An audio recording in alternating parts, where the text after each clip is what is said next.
तो वक्त की बड़ी खबर से आपको बाखबर करेंगे। अफगानिस्तान में फिर लौट आया है तालिबान।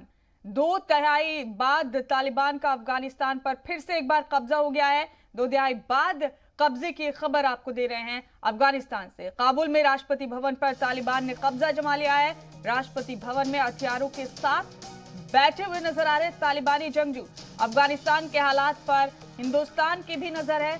जराये के हवाले से आपको बता रहे हैं कि अफगानिस्तान पर तालिबान के कब्जे पर हिंदुस्तान ने अपनी नजर बनाई हुई है।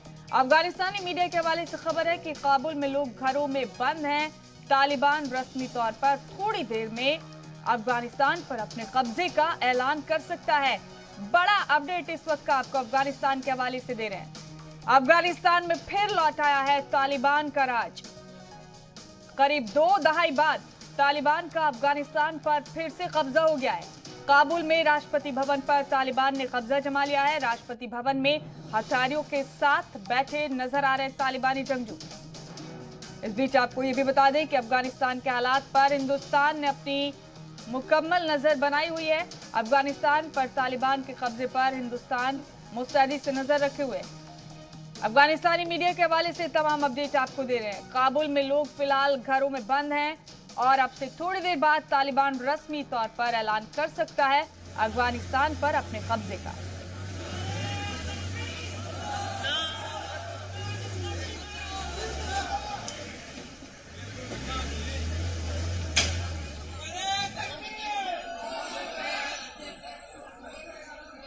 तो अफगानिस्तान में फिर लौट आया है तालिबान। करीब 2 दहाई बाद फिर से एक बार तालिबान का कब्जा हो गया अफगानिस्तान पर।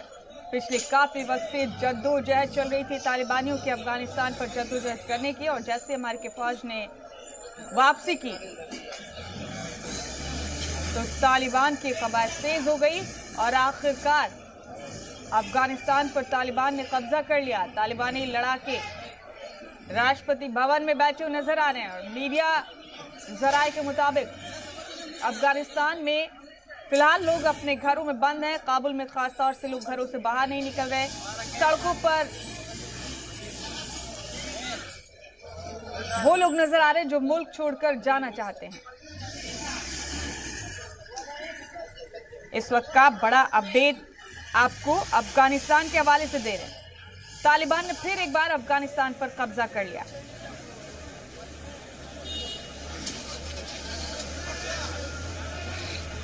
अफगानिस्तान के राष्ट्रपति भवन पर तालिबान ने कब्जा कर लिया है। सदर अशरफ गनी ने मुल्क छोड़ दिया है और बताया जा रहा है कि फिलहाल उन्होंने तजाकिस्तान में पनाह ली है। टॉप लीडरशिप मुल्क छोड़ चुकी है। किसी लीडर ने पाकिस्तान में भी पनाह ली है। सदर अशरफ गनी ने तजाकिस्तान में पनाह ले ली।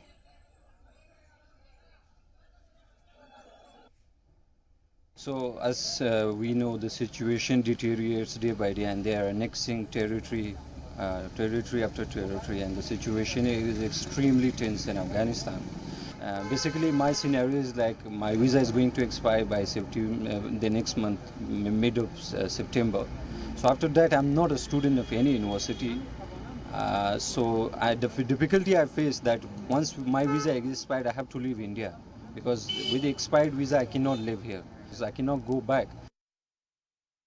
Afghanistan condition as anyone that is in the horrible situation right now. Taliban regime, they are taking province by province every day. Only still the Kabul administration is remain, and maybe today or tomorrow they will take the Kabul also.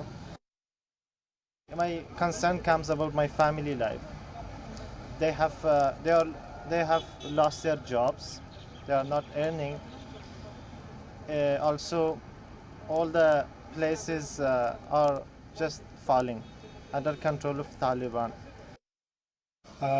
मेरा तो तकरीबन 3-4 महीने हुआ। मैं अभी मुझे पता नहीं कि मेरे माँ बाप भाई वो लोग कहाँ है, कैसे, अभी तक नहीं, कसम से पता नहीं। अभी तक लगे हम लोग सब के मामा को फ़ोन करते हैं, वो लोग बोलते हैं कि वो मोबाइल काम नहीं करते हैं, इसलिए कि वो गांव में रहते हैं और उधर भी बहुत हालत ख़राब है।